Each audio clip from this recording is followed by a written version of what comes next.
So the watercolor birds have dried and I am ready to stitch. The weekend's coming up and there will be time for me to work on a slow stitching project while I watch some TV.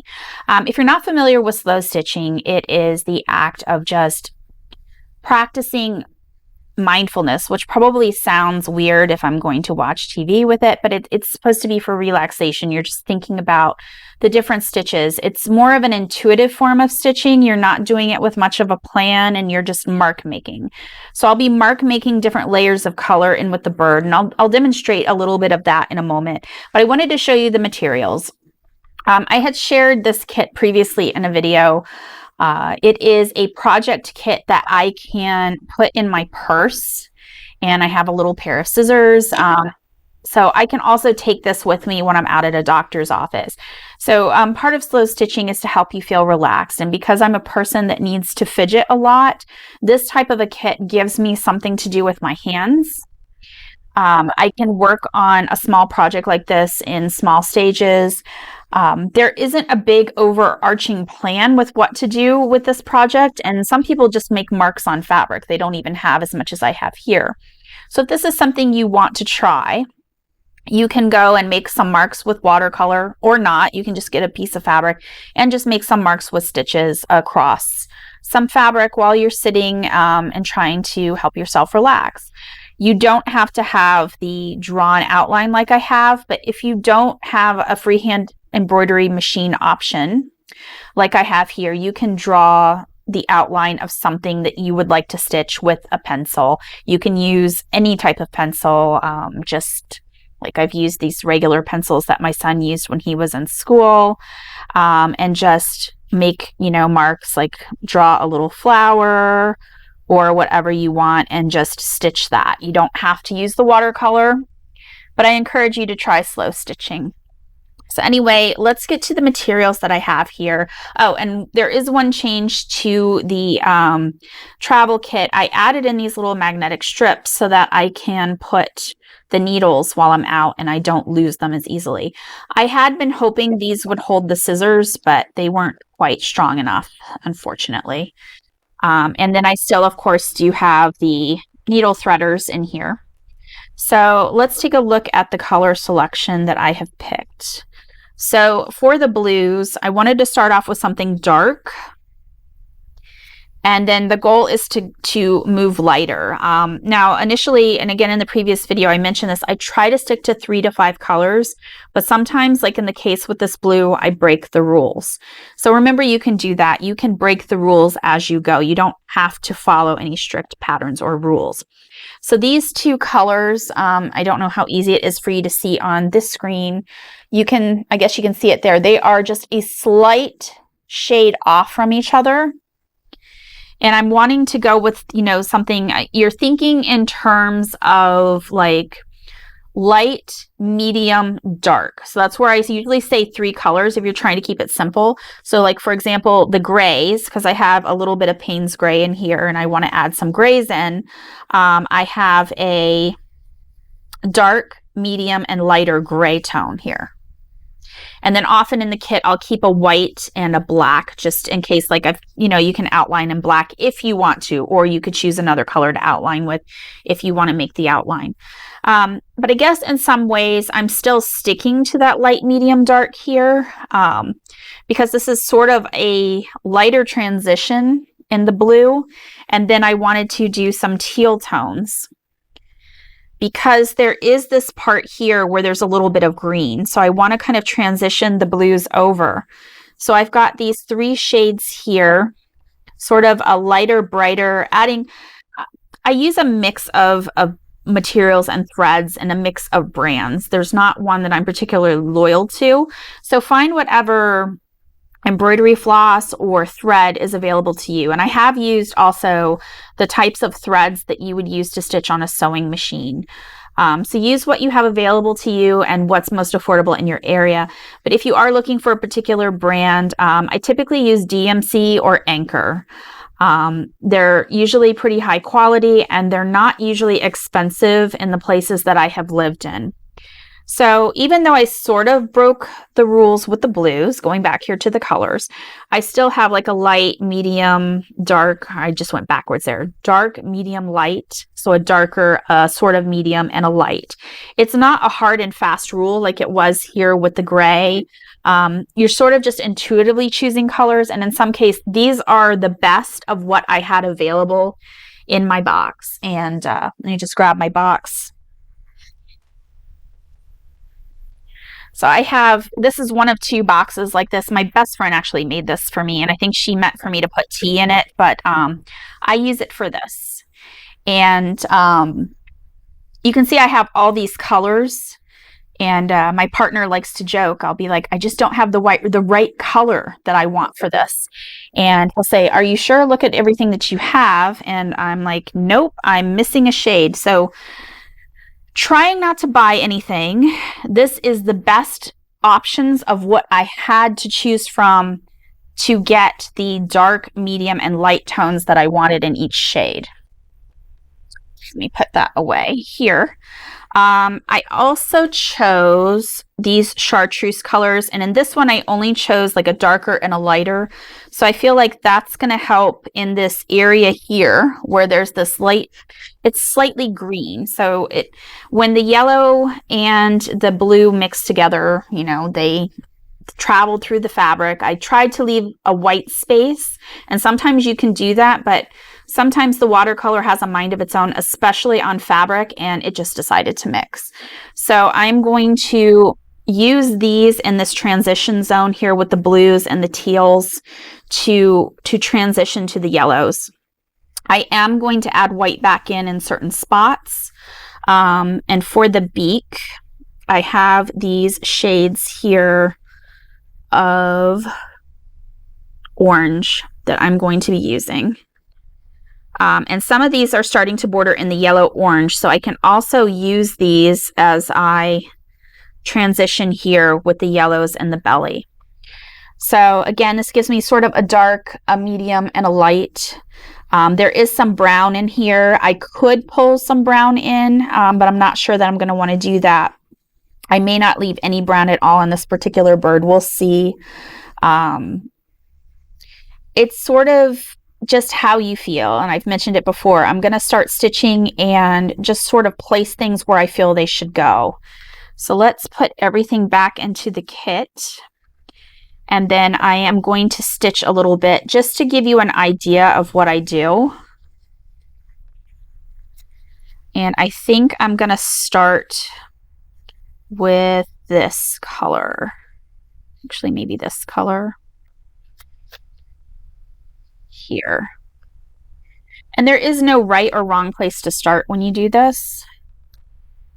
All right, hold on just a moment. I need to go grab something and I'll be right back to stitch.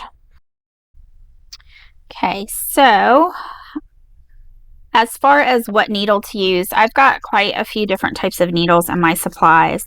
For something like this with the thick felt, you need to use probably a sharp. So the tapestry needle will be, I think, too blunt. But the advantage with the tapestry needles is some of them have larger eyes. But with our material here, it shouldn't be too hard. I should say with the needle threader, it shouldn't be too hard to see.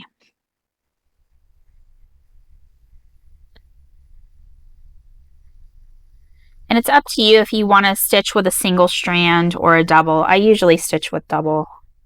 I just pull it through, you know, make a loop with the needle hanging on the end of it. And I put a little knot at the end. I'm not a person who's fussy about the back of the project either. I know some people like to have it super neat, but the backs of the projects have always looked a bit messy for me. So again, there's no rule with this where to start. There's no rule on the size of the stitch, the shape of the stitch. You can make whatever marks you want to make. That came off of there. Let's just put this here for now. It's just going to be whatever you want to do. And you can decide if you want to stitch across, like, I don't know if you can see here where the freehand embroidery came through. It's kind of messy, so I'm just going to stitch within that. I want to leave some of those sketchy lines in there, and I'm just doing this to add in some shadowing and color, adding in some different tones, trying to create a sense of value through the raised texture. Now that I've started this may be too close, and I may need to come up here with a slightly darker yellow to add in the color variation that I want, or even one of these oranges. Some of these are very close, and when you start putting some of the threads next to each other, it changes, you know, the way the color tone looks. So I'll stitch a little bit with this, move throughout the piece. I tend to stitch very tiny when I'm doing this. Some people stitch large, and it's totally up to you. But this is as simple as it is, and I don't have to think a lot when I do this. I can just sit and make these marks and layer it in. And you see, like, some of the stitches, let's see if I can hold it up. Some of them get larger than the others. And over time, as you layer in the color, you'll start to see more of the value being created with the different tones of the colors of the floss. So this is what I'm going to be doing. I'll stitch a little bit more because it'll probably get boring for you to sit and just watch me.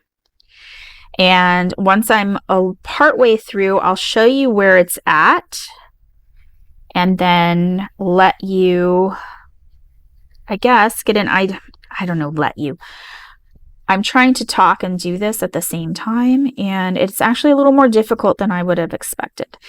Anyway, I'm going to stitch on this a little bit more off screen, and then I'll come show you the results so you get an idea of where this is going. And then obviously I'm going to do this throughout time. I don't know how long these projects will take me, how quick they'll go. Some go faster than others. It depends on my mood, and it depends on if I jump around to different projects. These, again, aren't very focused. Eventually, my goal is to take some of these finished pieces I have and cut them out and collage them into some of my larger paintings.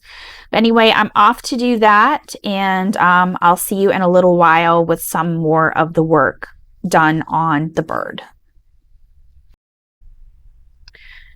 Well, that went a lot faster than I expected. A lot of times with my stitching projects, they go over weeks, but maybe because this one's so small, I was able to finish the first bird, and you can see the variation in the stitch here. Different sizes of stitching. You can see how the different colors blend in with the background, adding value by adding in lights, darks, and mid-tone shades. I didn't use all of the thread that was in the kit. I didn't use some of the teals or the grays in this one. I might in some of the other birds. I just intuitively picked what felt right at the moment, and I think he's come out really cute. I have an idea for a larger painting now, having stitched on this, so I'm going to finish some of the other birds and then go to working on that. I think I'm going to use these scraps to create some leaves and tree branches for the birds to sit on and collage that into a painting. But this is a really fun project. It's very relaxing for me to do, and I think I just really needed this right now. One thing I did want to point out was that in the chest here, like here, I've added in some of the white. And a lot of times when you put a color next to another color, it influences the way that color appears to the eye.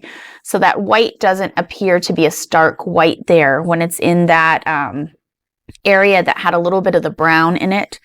And here in the chest of the bird, there's actually both a very pale yellow and white thread. And they're just kind of playing off of one another and allowing it to feel like there's more of a difference in value that way, because the colors, again, when they're set next to each other, they play off one another. So it's something interesting I always love to think about as I'm working. And for me, it's also very much a feeling of texture. It's very tactile. I often run my hands over the stitching and just feel the texture, the bumps that the stitches cause. So I recommend this if you're looking for something to reduce your anxiety. It's very nice, and it's also a great way if you're someone like me who fidgets a lot to calm your hands. You can use them, create something, and fidget in a way with the stitching. I've started off the second bird. I'm going to work through the other birds and then move forward on the rest of the project. It is now becoming a much bigger project. So again, I don't know when the final end time of this is going to be, and that will depend a lot on how much TV I'm watching and how much time I spend in the doctor's office. I do have a thyroid issue, and I go in every few months to have my blood tested to make sure that my hormones are all in balance. So I'll take a project like this with me and stitch while I'm going in for my tests and blood work.